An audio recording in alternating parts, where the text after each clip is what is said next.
লাগতেছে। তুমি যদি আজকে আমাকে না নিয়ে পালাও তাহলে আমি বেশ কাম মরে যাবো। কি কও? No no no. আরে আতিক সাহেব, আজকে আপনাকে চাকরি জয়েন করতে হবে, না হলে কিন্তু চাকরি পাবেন না। রাহেন মি আপনার চাকরি, আমার চাকরির চেয়ে আমার ভালোবাসা আগে। এই যে আপনার চাকরির এই যে গুল্লি।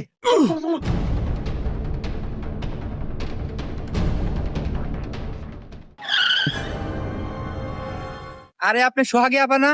হ্যাঁ আমি সোহাগী, কি বলবেন বলেন। এই যে আপনার চাকরির অ্যাপয়েন্টমেন্ট লেটার, আপনার তো চাকরি হয়ে গেছে। হ্যাঁ কি কন? আরে সোহাগী, কই যাও তুমি? আমরা পালামু না, আসো। হ্যাঁ রাহো, তোমার পালাই না, আমার চাকরি হয়ে গেছে, আমি বাদ যাবো। বাদ যাবা মানে? তাহলে আমাকে ভালোবাসা? আর রাখ তোর ভালোবাসা, চাকরি থাকলে তোর মতো প্রোডাক্ট আমার পিছনে 50-60টা ঘুরবো।